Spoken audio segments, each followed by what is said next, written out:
I remembered like hit the pavement, got guns over us, and I was like, Australia, Australia, Australia, let's make this happen. Come on. What I always stress with people when I talk to them is saying like I'm the 1%. The 99% of people literally don't have the skills or the money to be able to immigrate. You can be the top 1 to 5% of the wealth in your population, and all you want to do with that is leave your family behind. I've got quite a different relationship with money in the sense where I look at money actually now as it just equals freedom and optionality. That's really like the equation. Well, hello, human. Thanks so much for tuning in to the Be You Get Paid podcast. I'm your host, Amy Taylor, and I have one goal by being in your ears: to explore as many conversations and perspectives as possible on stuff we did not learn in school. Stuff that would have actually helped a lot more of us thrive rather than just survive as grown-ups in an often challenging and ever-changing world. As the title might suggest, this includes anything involved with knowing ourselves, understanding money, and generally anything that might offer some insight into how we can all be happier humans. With that in mind, wherever you're listening, you'll find links to some of the best resources I have personally found to help with all of those things. Sometimes I'll talk about these in a bit more detail, and I want you to know I will only ever recommend products, services, and companies that I am a customer or user of myself. Now, we're all grown-ups here, and as such, you'll possibly hear the occasional use of grown-up language. More importantly, anything discussed here is personal opinion and intended for conversational and educational purposes only, and should not be taken as financial or investment advice. That's the housekeeping done. Let's get into what I hope is some helpful chat. Connected on Twitter, a Twitter Bitcoiner. There's many of us. Yes. I didn't even really use Twitter until I got into Bitcoin, and then everyone was like, you need to be on Twitter, and it's just very quickly become my favourite platform. And now Elon Musk has taken it over, and I actually really like it. I know there's as much vitriol, and we'll get into that, by the way. There's as much vitriol and low-level comments as there are on any other platform, but you generally I find the people on Twitter are extremely smart for the most part, especially anyone remotely discussing money, Bitcoin. It's great. So thank you for joining me. I did that very human thing when we connected, of just subconsciously having an image in my head, and then I listened to one of your podcasts and heard that you were South African, and I was like, this does not fit my pre-framing of what I've assumed. So how long have you been in Australia? 5 years, just over 5. We came in April 2018. Yeah. So, yeah, I'm like 39 now. So, when I was 34, the ripe old age. Almost as old as me. I was going to ask you if you were a millennial. Yeah. Good. Perfect. No, I'm actually at the back end of it, apparently. I'm clinging on. I'm like, I am a millennial, but one of the the wise elders, hopefully. We certainly are. So what brought you over here? Presumably from South Africa. Yeah, economic migrant, you could say. Do you know what I mean? Like, primarily, if you think about South Africa long term, it's not a great place to raise a child. It's pretty violent, unfortunately. So the crime had gotten really bad.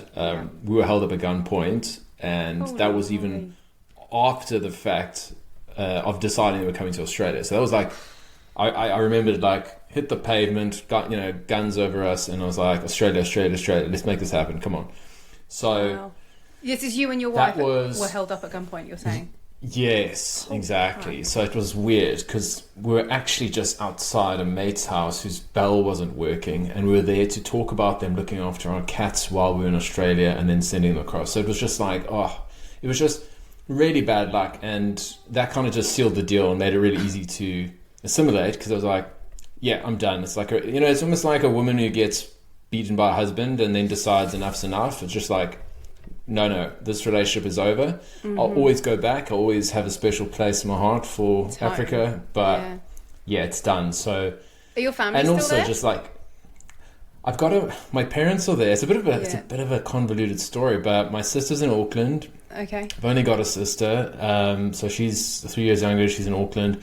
And my parents are in Cape Town, and but they are in the process of trying to organise all sorts of different kind of options. So they, before we came to Australasia, they were doing the whole sort of golden visa thing with Portugal.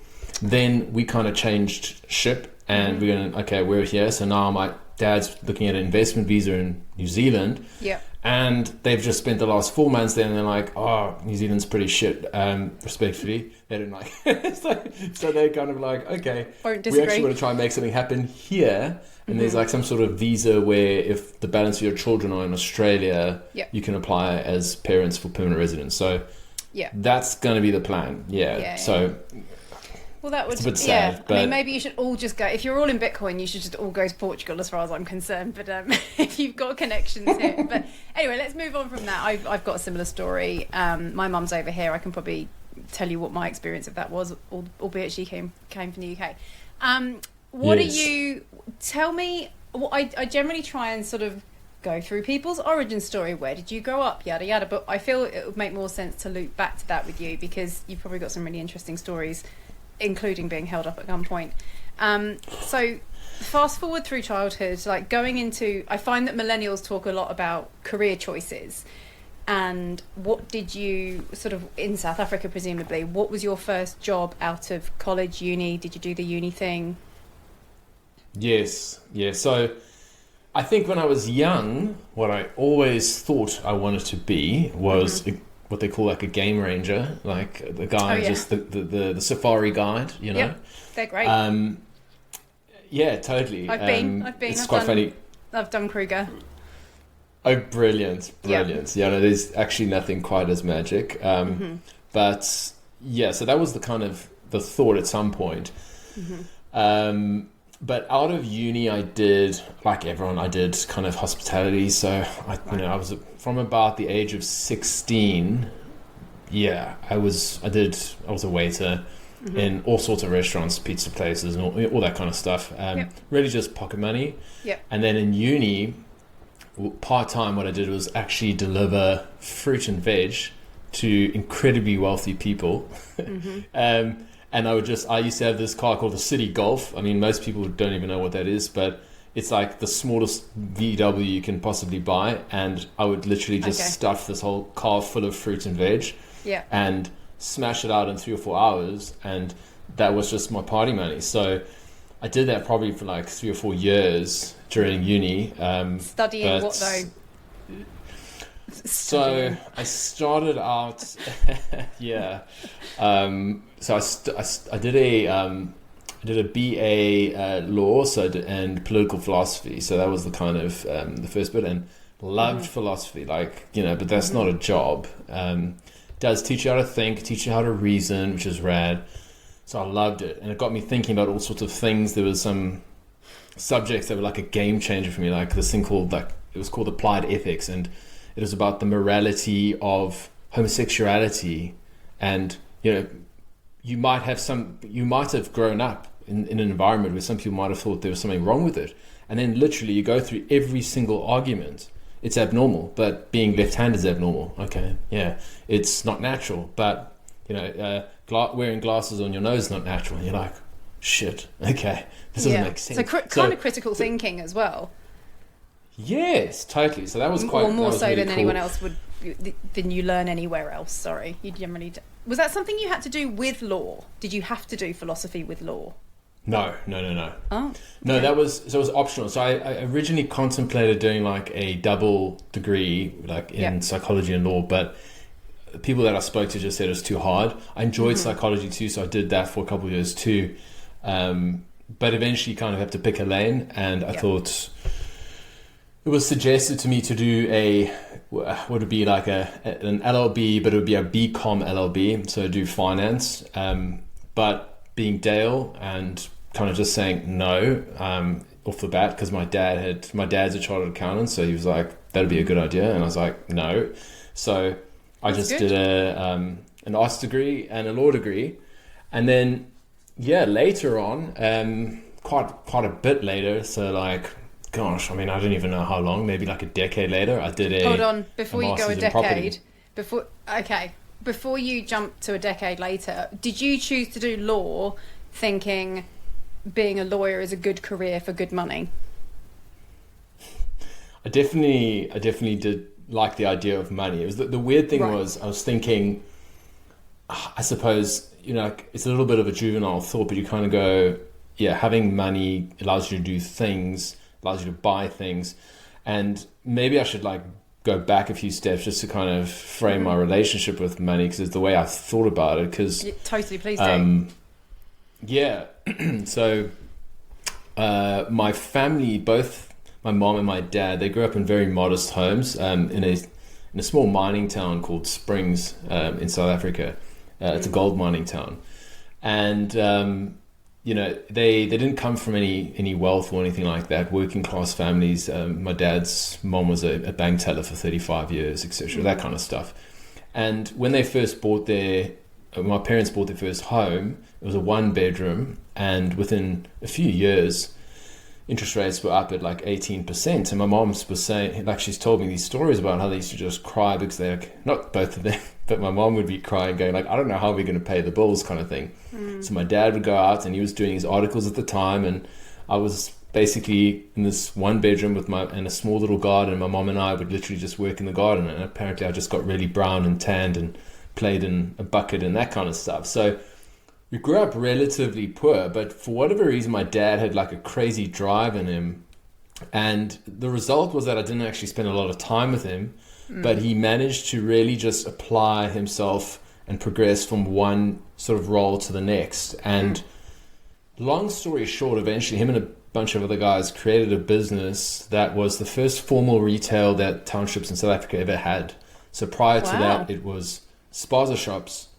Basically, you can imagine just like a sole trader who just goes and buys 2 kilogram bags of maize and that kind of stuff. And none of the suppliers would go into the townships because it's too dangerous. So if you're like a bread company, you're not going to go in there, actually get hijacked. So what they did was they had a model where the staff owned half, or the management owned half, and then they owned the other half. And so all the suppliers started coming back.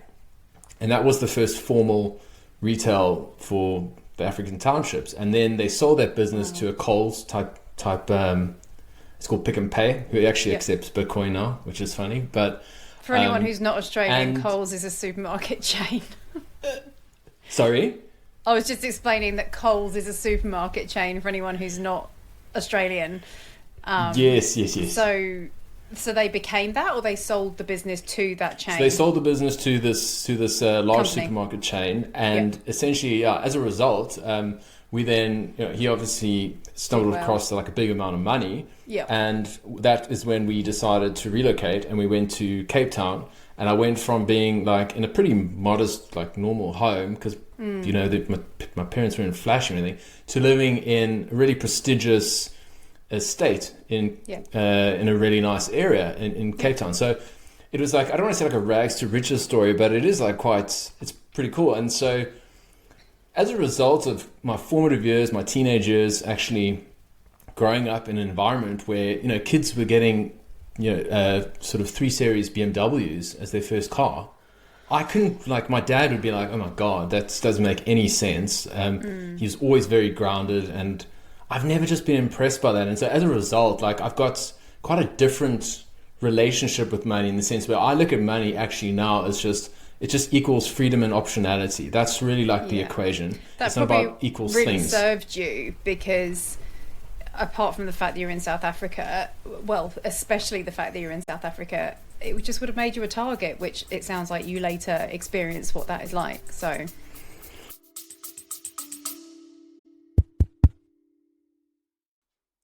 now, are you someone who has swallowed the orange pill and going big on Bitcoin? If you are considering putting an amount of money into this world-changing asset and are feeling like you won't sleep at night without a little one-on-one guidance, you are in the right place. Look no further than the incredible team of amazing humans at the Bitcoin Advisor, who I've had the pleasure of meeting in person a few times now. Entrusted with managing over $1 billion, that's a B, not an M, $1 billion in assets they've been responsible for. The team at the Bitcoin Advisor have been serving clients since 2016 with buying, securing, very, very important. If you don't know what that means, you definitely need their help. Buying, securing, and or managing your Bitcoin on a bigger scale, particularly if you have family who don't know what to do in the event that you very sadly get hit by a bus. You need these guys' help, trust me. I will admit, understanding Bitcoin from scratch is not easy. It is overwhelming, and you'll be shortcutting hours of reading and learning and podcasts and articles and all the things if you try and do all this yourself, especially if you try and do it in a hurry when the price starts taking off and the FOMO kicks in. I keep saying that because it's true. You're human. It will. So book in a chat with these guys before that happens. Tell Peter and Andy that I sent you, and they will take extra special care of you.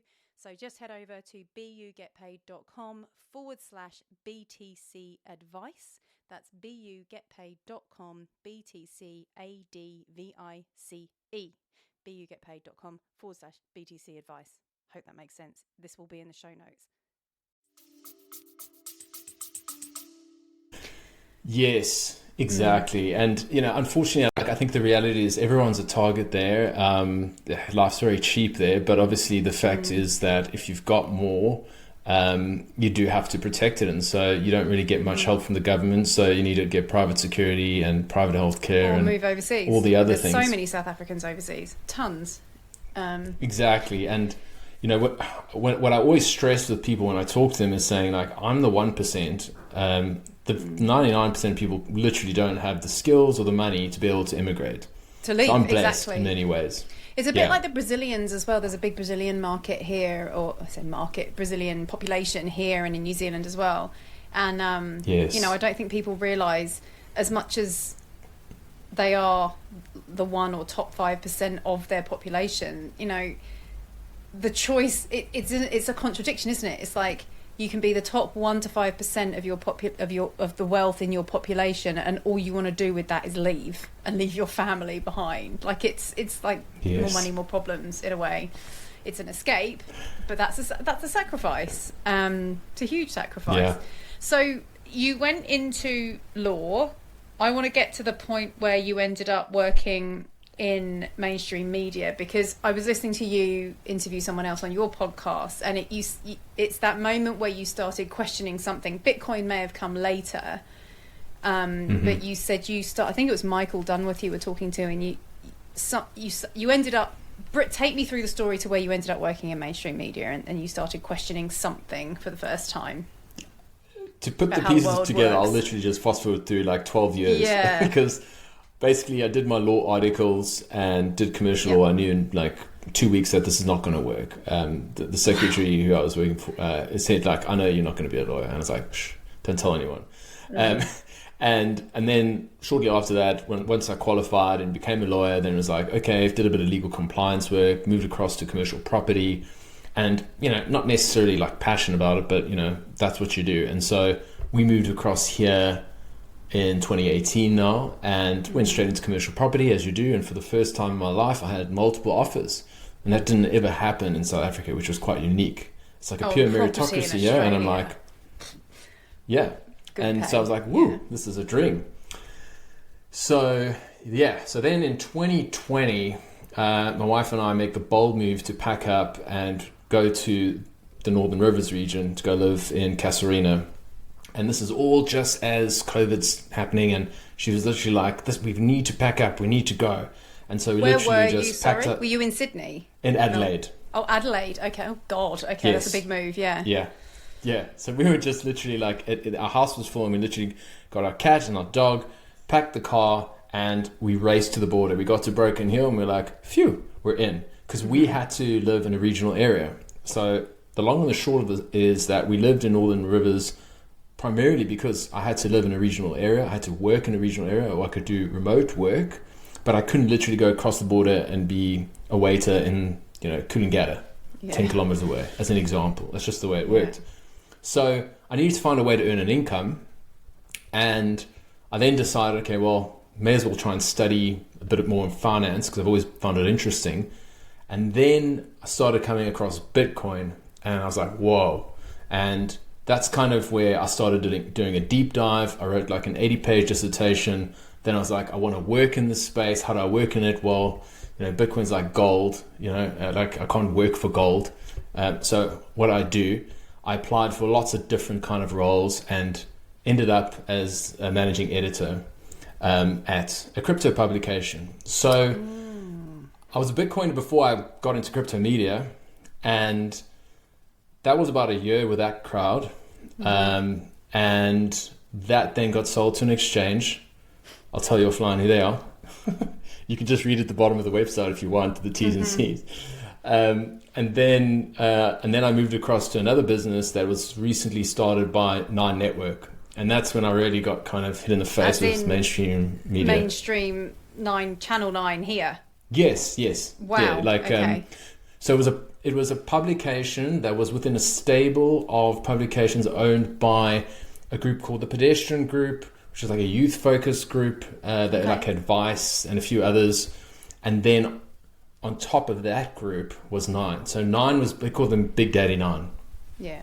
That's how it worked. So they were a subsidiary of the mainstream media that you were then working for. Okay, carry on.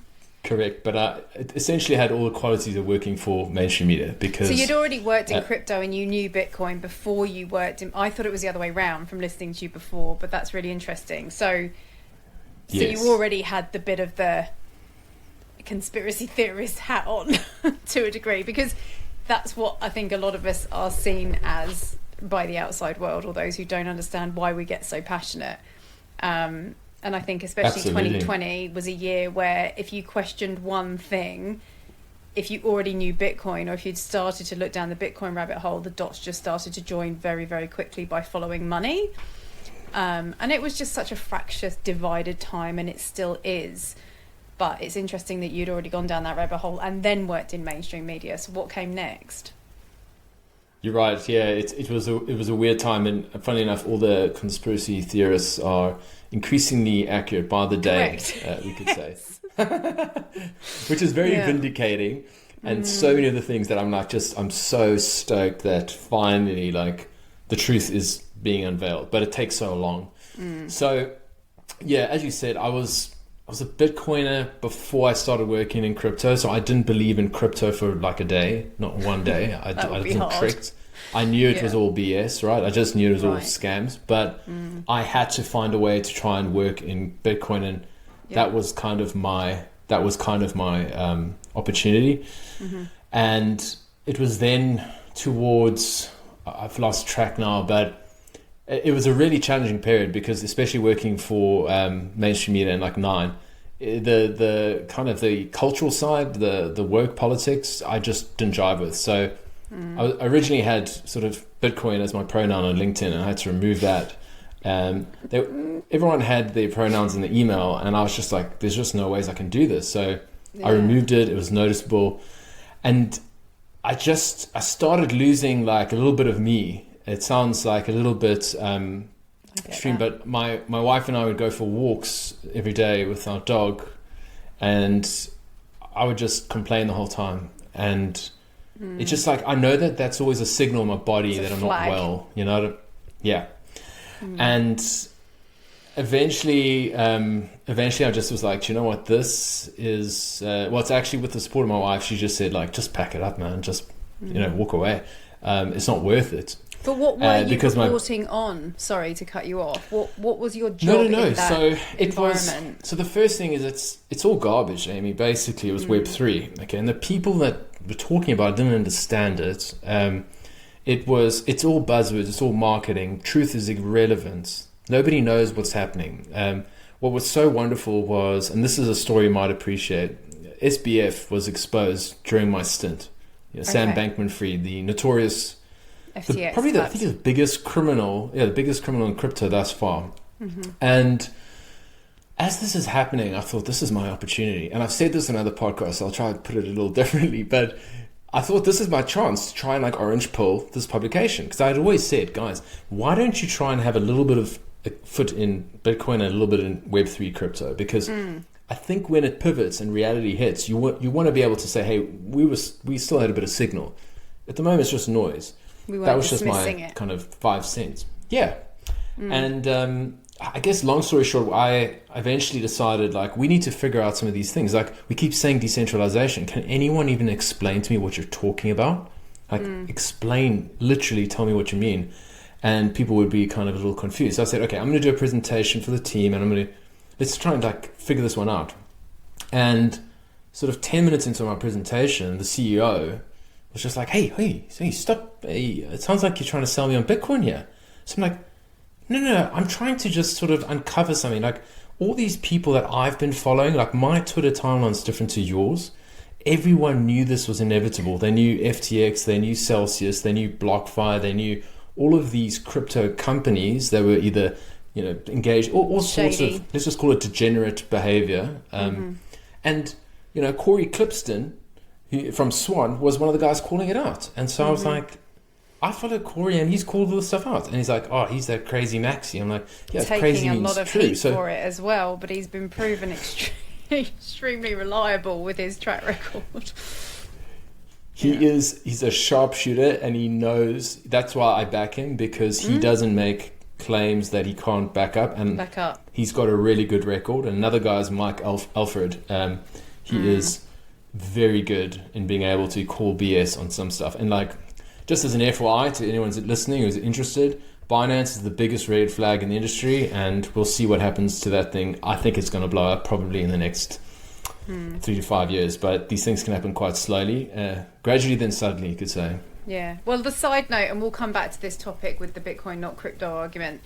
The argument is always, well, not the argument, the basic advice is if you're buying Bitcoin, wherever you're buying it, you just get it off the exchange. I don't care if it's the most reliable exchange in the world. It's been proven in the last couple of weeks. Like even the most well-intended Bitcoin-only exchanges can fall prey to whoever's behind them, right? Like insurance companies with underwriters. Ultimately, there's layers to this stuff, but the whole point of Bitcoin is this, or the fundamental intention is that you hold it yourself. It's self-custodies, and it puts the responsibility back in the individual's hands. And unfortunately, far too many people don't seem to want that responsibility, which leads into another whole conversation, which is how we were correct. And that's a great segue into, you trusted yourself and your intuition to walk away from your job because I think, again, you'd already gone down the Bitcoin rabbit hole, but this whole questioning of mainstream media or things that we've been,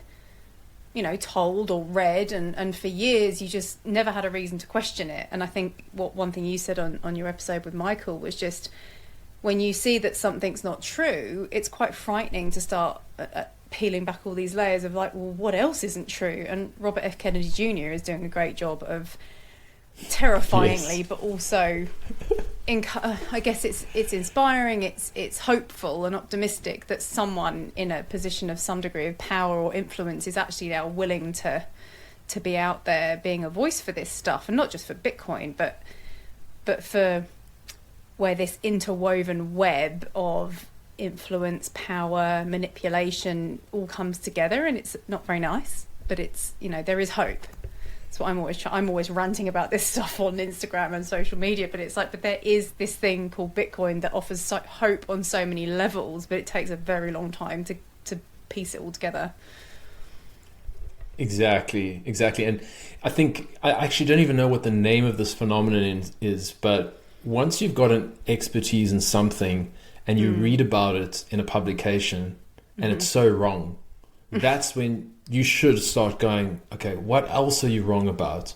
Yeah. And what's happened with mainstream media is through just the democratization of information, we don't need to I don't need to know what's happening, in front of the courts in Brisbane. I can probably just hop onto some sort of, guy who's live streaming it via Twitter. I can get real-time stuff from people on the ground. Like, that's what's happening, and I don't need your commentary. I don't need your bias, whether it's left or right. Like, I know that you've got a corporate agenda, and we've got receipts. We've seen it all. Like, not to make this about Rona, but you just have a look at the amount of videos circulating today, which is like, okay, safe and effective. No, okay, it's not quite, but it's a little bit. And then it's like, it keeps on, the narrative kept shifting, and then it's like, there were people paying attention from day dot, but they were told they were idiots. So I'm very, very hopeful, but I tend to think that things are going to get much worse than they get in the short to medium term. And do you think it's one of those things? You hear people ask this question a lot. Do you think what goes on in mainstream media, as someone who's been in there, albeit in a micro niche of it, do you think what happens there is intentionally what's the word, nefarious and malicious, or do you think it's just people doing the same thing they've always done because they're given a handover and a set of rules and a operating manual and a job description? Do you think it's a bit of both? Like, where do you sit with that? Unfortunately, there's no easy answer. So I know, for example, working at the One Crypto publication, whenever there were red flags around Binance, we couldn't say anything because they were paying us. So, excuse me. So that's an example where you've got a conflict of interest, and if it's free and people aren't paying for news, then you're the product. So, much like Facebook or Instagram, that's just how it works. So that's kind of the first thing. The second thing is, if you've got it is just business, and literally they're just monetizing your eyeballs.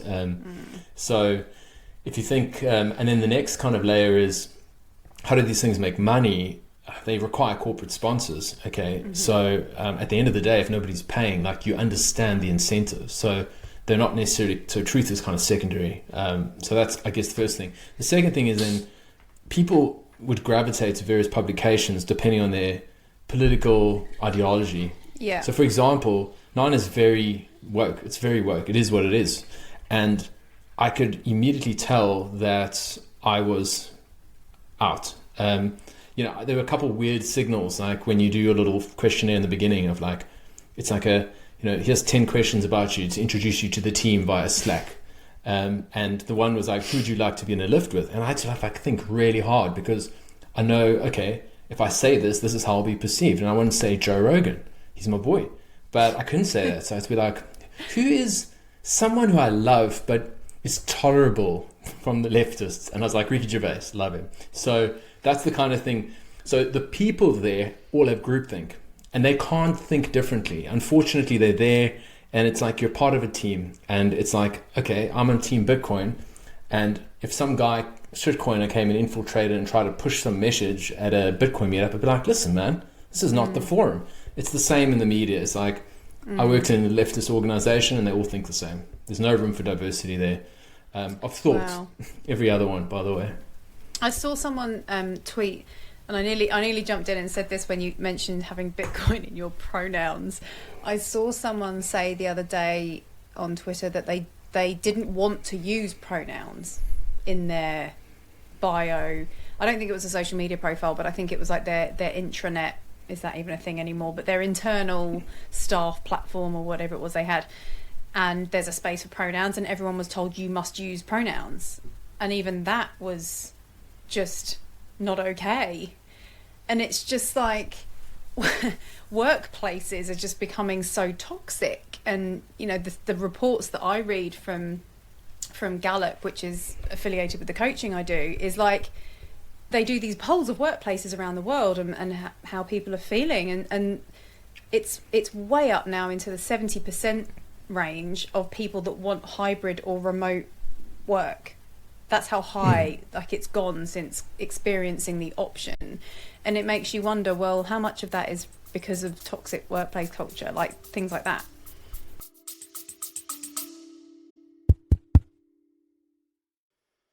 So what does it even mean to be you and get paid? Well, in short, it's embracing the opportunity available online to earn a living around your life, and not the other way around.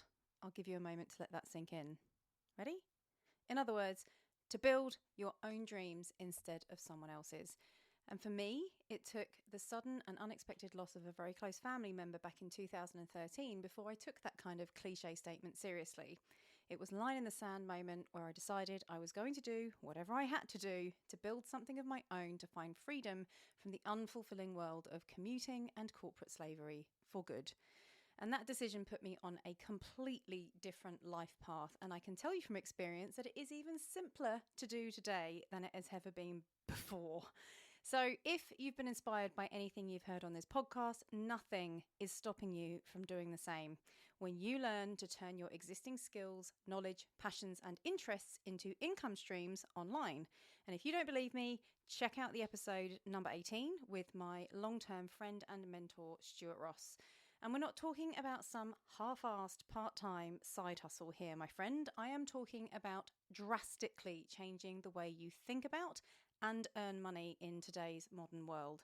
So sign up for Modern Wealthy, our 7-day fast start training series, which includes a downloadable ebook and your best life blueprint. And I will be there to cheer you on with monthly coaching calls and give you a bit of a kick up the bum. So head over to bugetpaid.com/launch. That's bugetpaid.com/launch.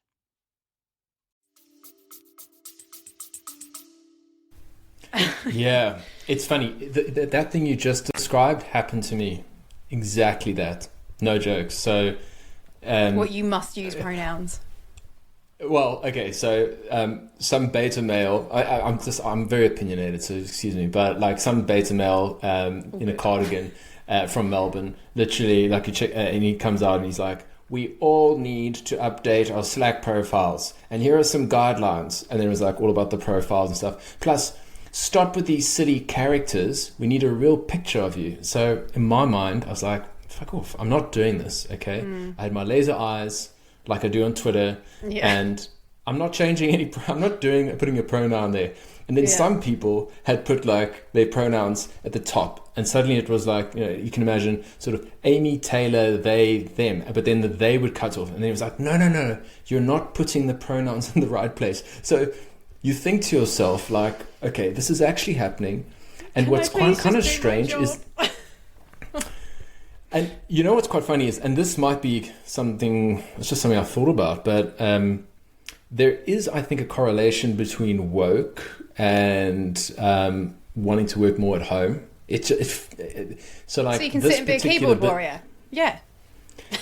I think so, because you can be a bully. Really? And like, so like my boss was such a bully, but then when you spoke to her, I was like, "Come, let's have a chat," like a kitten, just like really awkward, like, but then like behind, passive aggressive, copy this person, copy this in, copy, you know what I mean? Like it's this whole like written game, and it's like that's how you roll. You're an online bully, and that's how these folks were operating. So and funny enough, now what I'm doing is I'm in commercial real estate, and I've attended a bunch of social events recently where, it's like you've got to, they were talking about like the workplace and workplace planning and all that kind of stuff. And people in Brisbane are more inclined to want to go into the office than people in Melbourne, interestingly, like dramatically. And I don't know if it's because of some sort of like they were locked in for so long, they just got so used to it, or if it's also because Melbourne is quite a lot busier, more left, if you like. So, true. Anyway, it's an interesting issue, but the whole it's work interesting. sort of... You started this conversation by saying you lost part of yourself, and I think we say it all the time, but the Bitcoin community just really is like this family of people that have got so much in common, but so that's therefore it's got a bit of a culty reputation. But what fascinates me is, and I need to get better at communicating it myself, which, speaking versus the written word is something I'm so passionate about, which is, we'll go back to it in a minute, is why social media gets misconstrued. But, people, the Bitcoin community is fundamentally a group of people that are passionate about the fact that money is broken and money touches every single human being. So I still have yet to figure out how to get better at communicating just how important this is, because it's not like some hobby or some football team that you're just on a different team. We're talking about money. Like, this affects everyone. It is the way we communicate. It is a way we fundamentally communicate. So what do you find is the first conversation because I'm passionate about talking and language and having in person, that's why I'm doing a podcast instead of a blog, because it's just so much healthier, and I think we all need to be out there being ideally examples of people that are able to have healthy conversations that aren't threatening, that aren't, and I 100% understood your take on exchanges being shitcoin casinos or not Bitcoin only, and you absolutely have your reasons for that, and it makes sense. But that's why we all need to be out there proving that even within this community there are people that are just so much more capable of having healthy conversations, and we need to be doing that with so many things out there. But money does affect everybody. I don't care if you're for or against LGBTQ or pride or against the transgender argument or for or against blue, red, left, right, woke, not woke, doesn't matter. Money affects all of us, you know? Yes. And it exacerbates all of those things. If you're stressed about anything and you're also broke, you're probably more stressed than the person who disagrees with you. Yes, exactly. I mean, there's a couple of things you say that are really interesting. So the one is that like Twitter's not real life. What happens in social media and all these places is not real life. Mm-hmm. You know, like we have these mechanisms in real life to be able to see people's reactions. I don't know what the percentage is, but something like 70, 80, 90% of communication is non-verbal. So, you know, so much gets lost if you're going to just type some sort of snotty response. And you never know like what that person's mindset is that day and that kind of thing. So yeah, I totally agree in that regard, and I love having conversations. That's why I don't write anymore, because I find it quite exhausting and long. This is so much more rewarding. It's a bit of back and forth, and I do agree with you. There need to be more people in the community, and I talk about the Bitcoin community here, who are able to welcome people. So what I'm trying to do with my podcast is also try to bring people across the bridge. I don't want to just say, you're an idiot, you shouldn't have done that, you're a DJ and get a grip. Okay, come back when you've done 150 hours of learning and then we'll talk. I'll let you into my club. That's just not how you make this movement work. You want to have people that are welcoming. And what I'll say is that generally I was on the outside of Bitcoin for about a year in Twitter as an anon, and then subsequently came out of the Bitcoin closet and started engaging in real life. And that's the game changer, because then you see, okay, these are real people who are actually like really smart and are sincere, like serious people with integrity, like very high integrity people. So that for me that's why I'm so bullish. Yeah. And it's not because I saw stuff on Twitter or followed some chart. It's so important as well. So I think if there's anyone listening to, I think the majority of my audience are not yet Bitcoiners, because I've built an audience prior to being in Bitcoin.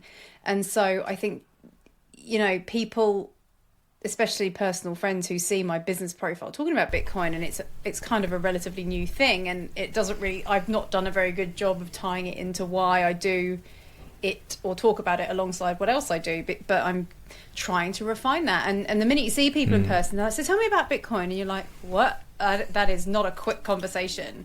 But I'm glad people at least want to at least say that, because for anyone who's listening who has other friends, just keep asking, because we never get sick of talking about it. But ask the question. There's no such thing as a silly question. Don't be afraid to say whatever you need to say or ask, because I think unfortunately that is a reality, is that there's so much division about everything. People are so triggered and angry about everything that people don't want to get into some kind of serious conversation of substance, because what if I say the wrong thing? And you just won't get that in Bitcoin. If you show an interest at any level, people that are in it will want to help you and get you over that bridge. And 4 hours later, you'll still be there. You're welcome. Yes, exactly. Yeah, and you know what I've learned through kind of my orange pilling efforts, and I'm so far from being a finished product in terms of where I think I could be in terms of my pitch. But the first thing is, I don't think it's worth pushing it on anybody. It's a total waste of time. Like the more you tell people they need Bitcoin, the more they shut their ears. So I think what I've found is that the people who are sort of bit curious, if you want to use that word, those are the most interesting people, because you can get them over. The people who just think it's stupid internet money, they kind of, you know, there's no way of trying to rationalize it. They've made an emotional decision. They've put a block. They said no. To answer an earlier question, I think what you were saying, like how does one talk to people about Bitcoin? What I tend to do is just say, okay, Bitcoin is money, and it's the best money we've ever had. So that's the starting point. What is money? Money is a proxy for our energy. Okay, it's our stored energy. We expend finite resources that we have, time, energy. We don't get any more time. And in exchange, we do that voluntarily with other people. And in exchange, we get money. And we then try and save that money so that in the future, we can then live off of that money. And when our bodies can no longer expend the energy. Yeah. Yes, exactly. As well. Yeah. Exactly. And so inflation is effectively theft in the sense that it is stealing energy away from you. You've plowed your time into something, you've received money in exchange, and yet through no fault of your own, that is losing in purchasing power. You need to accumulate more and more of it to buy the same amount of stuff each year. That doesn't sound like, it doesn't sound fair off the bat. You think to yourself, okay, the more you earn of the stuff, actually, it's not. You have to keep earning more and more and more to be able to buy the same sort of things. Yeah. And I guess that's just the beginning of it. I then will talk to people about how we arrived at paper money or fiat currency. We started bartering, and then once we got into bigger tribes, we started saying, okay, we need to agree on something. We can't just swap apples for wood or whatever it might be. And slowly but surely, we arrived at gold, and then eventually it became. Technology had progressed so far where we were doing deals with people in foreign continents that it was a real pain in the ass, and it was high security risk to get shitloads of gold across the ocean. So what we did is we just said, you're trustworthy. I'll just make a note here, £100 of gold, and off we go. Yep. And then they started creating more paper than there's gold, and that's the story. So I try and plant that, but I'm not going to pretend like I'm very good, because I've got some people over the line that way, but it doesn't work. It doesn't resonate with everyone. People care about themselves, and as do we all. And I think it's always important to highlight the fact that having this digital, decentralized form of money, it's removing the human emotion from money. It's removing the ability for human tendencies and very normal tendencies to get involved. I mean, any one of us, given enough money, even now, someone tweeted today about who's a Bitcoiner that wouldn't change something even if they were offered all the Bitcoin or something. And it's like, I don't think any one human being is above being persuaded, bribed for their price. And that's the whole point, is that we need to get it out of the hands of any one entity, because that's what humans do, So it's in all of us, Amy. That's the point. We pretend like we all, these are bad guys, these are good guys. We've got good and bad. It runs through each of us. Doesn't matter. And Bitcoin is a rules-based system as opposed to a ruler-based system. And so I'd rather trust code and maths than I would trust people, because people are people. And people all like have created this knowing that, it's being created by humans, factoring your philosophy in, factoring in all the stuff that you said you studied at uni, right? In and alongside law. So it was 2020 for you as well then, the pandemic and joining the dots, because you were already in Bitcoin, but it was the mainstream media, the culture at your workplace that kind of really nailed it down for you? Well, actually I was doing this financial planning diploma just for the hell of it, and was doing a lot of studying, and then came across Bitcoin. And so I looked at it from a macro perspective, and not everyone will resonate with that. So I was like, I've been always interested in geopolitics and history and all that kind of stuff. And so I went down this sort of YouTube rabbit hole, because we all had time, and I also happened to not be working full time at that point in time, so I was actually quite blessed in that sense. Same. So there's lots of things that have happened that at the time were really challenging. At the time I would have preferred to be full-time employed, but that would be probably better. But paying my bills would have been nice. Exactly. I mean, cash flow, is that too much to ask for? So but that's sort of when it first started, and I never would have got into media but for Bitcoin, because it was the only place I knew that I could actually get in, because commercial real estate is like very much hands-on. It's like no one's going to be hiring somebody remotely you know, to do like property management. You got to go there, you got to sort out if there's a leak or whatever the problem is. So so I guess that's kind of the that's kind of when I became I guess a Bitcoin in 2020. It was like the third time I'd like heard of it. And prior to that, I very much had, because my dad's a chartered accountant, he taught me a lot about finance, very much like very much conservative finance principles around, compound interest, the eighth wonder of the world. Wow, you were very fortunate. So don't interrupt it unnecessarily. You're not time in the market, not timing the markets. Yeah. Don't try and think you're smart and you can trade. That's pointless. You want to be an investor, not a trader. Investors have long-term time horizons. It's going to go up, it's going to go down. You try and pick stocks, you're going to fail, you're going to lose. Just pick a basket. You got all the good advice that parents... I got all of it. So I was you were very fortunate, yeah. Yes. So that's what I was like saying. I've had all these like different blessings. Of course, I've gone way far now on the risk curve because my dad's still very much like, now he's in like late 60s and he's in wealth preservation mode. So he's like, I don't need much Bitcoin. So he's bought a bit, but it's like not even a tiny fraction of like, I'm like, come on, man, just do 1% for me. But he's like, but I'm trying, once I've already... Yeah, no, I get that. Yeah, and it's just like, I think from his perspective, he just wants to look after what he has and he tries to stick to what he knows, and he knows retail. And like he said something to me the other day which blew my mind, which was like, a bunch of them are working on this pet business at the moment, a private equity deal, and within 5 years they would have done 40x their money. So you think to yourself, like, I try to explain to him Bitcoin, and he's like, listen, man, I have control over this thing that I know how to make. It's like an engine. I've been doing retail for the last 30 years. I know how to make it work.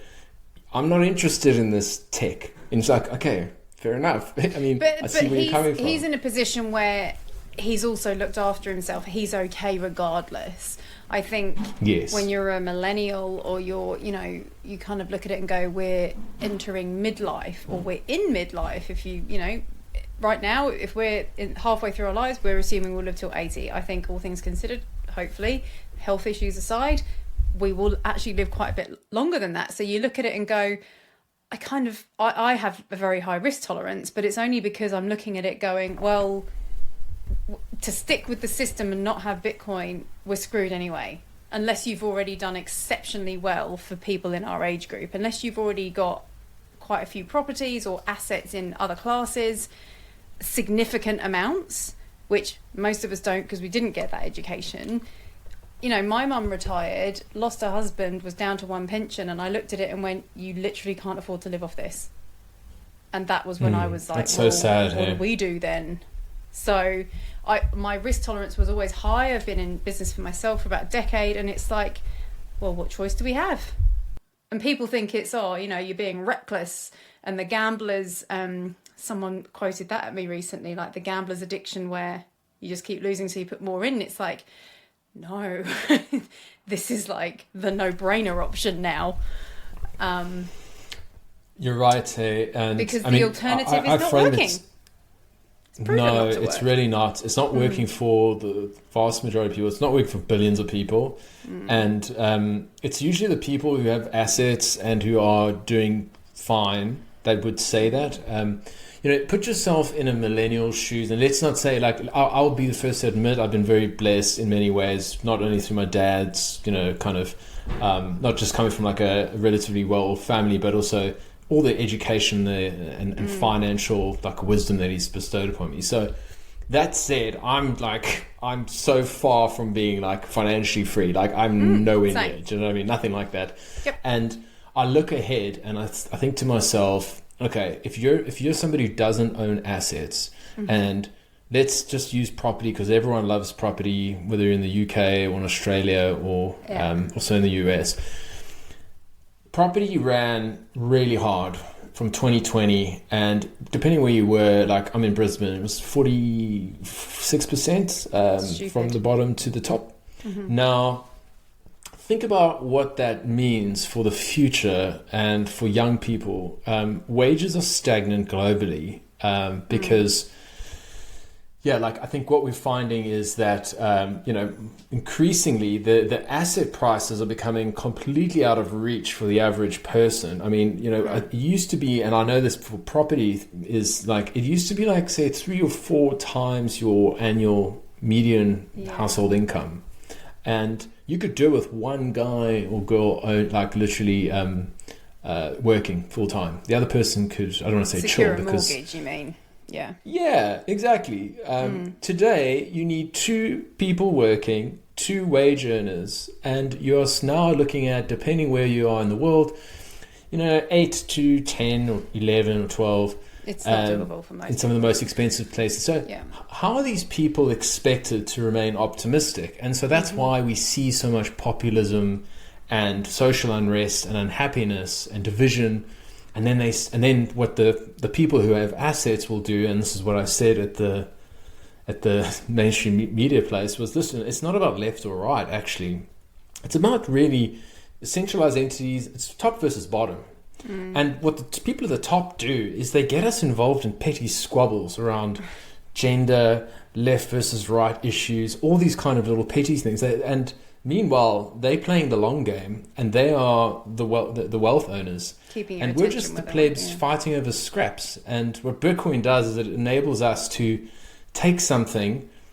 We've basically front-running Wall Street. I mean, we've all been front-running BlackRock, the biggest asset manager on earth. And this is the only opportunity humanity has to be able to acquire property that is unconfiscatable, that is deflationary, and it's the asymmetric opportunity of a lifetime. It's like investing in the internet in the mid-90s. And it's the opposite of a gamble. Yeah. I think that's almost the perfect place to kind of wrap it up, because I feel like we'll just get into either repeating ourselves or making it too technical. And Absolutely. Everyone has their own reasons for needing to or being forced to pay attention. The biggest one at the moment is rising cost of living. I come from a background, or my most recent background, where I'm surrounded by entrepreneurs in this hustle mindset, and the mindset of it doesn't matter what's going on in the world, you can rise yourself up. And yes, you can. There is so much opportunity on the internet to create an income and to scale an income and to do better than the average. And that's great. But not everybody wants to do that. Some people want to just have a job that fits their lifestyle, that makes them feel part of something. They don't want to be a visionary or a leader, or they're not naturally that way. And they're happy to earn X amount and be able to plan their future around that. And like you say, the average, that is the masses, that is the majority of people. And I think it's just really important that those people who do want entrepreneurship, freedom to hustle and go harder, look at why they want that, because it's usually about freedom. And it's like, well, then this money is made for you. And that's where I get frustrated, because I am in this sort of world of people that are like, it doesn't matter, don't worry about the world, you just focus on you, and you can do whatever you want. And I agree with that. But sometimes like the empath kind of strikes, and you go, no, this is still wrong. Something so big as money that affects everybody, especially if I'm someone who, if you are going to be an entrepreneur or work for yourself or create something, whether it's a podcast or, you're creating, you might be providing jobs. You therefore need to factor in the real world. Like, I know so many people who are just, they're doing okay, but their pay hasn't gone up with cost of living. And then it creates tension. Like you say, the unrest, the tension, the division. It's just, there's the root cause. And that's what I'm trying to get better at communicating around, wherever it's affecting someone. Like, my partner has a child in another country, comes with a wealth of challenge, and had a tumultuous breakup and financial settlements and money. And, there's a lot of downstream brokenness that isn't working. That just keeps people just about treading water, so that they have to stay in a job and have to keep paying tax. The choice, optionality just taken away. Happiness, zip. So yeah, we're on the same page. I know you get it. That's why I'm talking to you. But I always like to wrap up. Like you're clearly a big personality. You know who you are. You were very blessed with parents who instilled a lot of clearly self-esteem and the willingness to have your own opinion about things, and you understood money. So you've obliterated the questions I normally ask anyone. But what would you tell your younger self, say graduating, going into uni? Any advice you would give your younger self about having opinions, being you, and anything about money? And you're not allowed to say just buy Bitcoin 10, 20 years ago, because you couldn't. No. Well, I would say let's imagine Bitcoin is not around. So I would say, listen, bro, back yourself. You've got incredible potential, and people, a lot of people like have said that before, but don't let your self-doubt get on top of you, because that's been a key thing throughout my life. Like I've had these periods of self-doubt. So that would be like the first thing. The second thing I'd say is like put aside more of your own income. I should have saved more, whether it's 10%, 20%, 30%.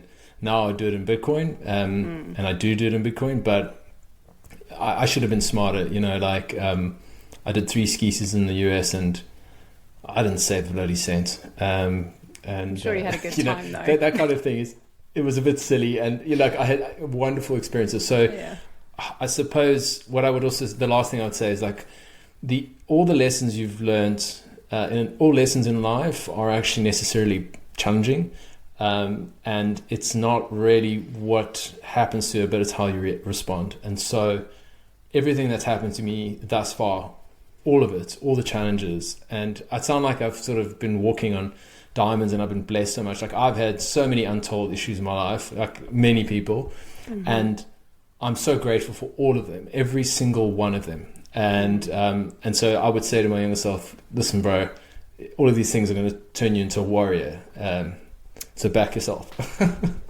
Back yourself. I love it. Perfect. And I would encourage everybody. I'm actually going to link the episode that you did with Michael, because the last 5 minutes of your chat with him, and I didn't know who Michael was until we went to Bitcoin Live. Your chat with him, the final 5 minutes where you got into the conversation about backing yourself, was amazing. I just played it before we got on tonight. Brilliant. Because it's so good. And even if people just want to skip to that last 5 minutes where he's like, your job is just to be you and get as much out of you as you can. I was like, amen, you are speaking my language. So yes, everyone go check out Dale's podcast. I'll link it. Thank you so much. Good to meet you. And hopefully we will do it in person soon, because you're not that far away. Yes, thank you so much, Amy. This has been a lot of fun. I really enjoy what you're doing, and thanks for the opportunity to chat today. Cool. Hello, my friend. As someone who's not the best at finishing the things they start, thank you so much for making it to the end of this podcast. I hope you found it helpful. Maybe it piqued your curiosity on something new, or even just made you smile for a few seconds. If any of those things apply here, then all my regular tech challenges and tantrums are well worth it to get this to you. If you heard anything at all that you think could help just even one other human being, there's a couple of things you can do that I would really and truly appreciate. Firstly, you can follow or subscribe wherever you're listening. On most podcast platforms, this is usually just a case of hitting a follow button or a plus sign on the main show page. This means you'll never miss an episode, which is hopefully a win-win for us both. Secondly, if you're feeling really generous, you can leave me a 5-star rating or review wherever you're listening. And lastly, feel free to share an episode with a friend on social media with any thoughts, feedback, suggestions, or even criticism. It's okay, I can take it. Just tag me using the handle @AmyTaylorSays to make sure I see it and can thank you personally. Any or all of these things genuinely mean more human beings see and hear these conversations. So again, thank you for being here and helping me with my mission with Be You Get Paid, to help as many people as possible know themselves, know money, and be happy. See you next time.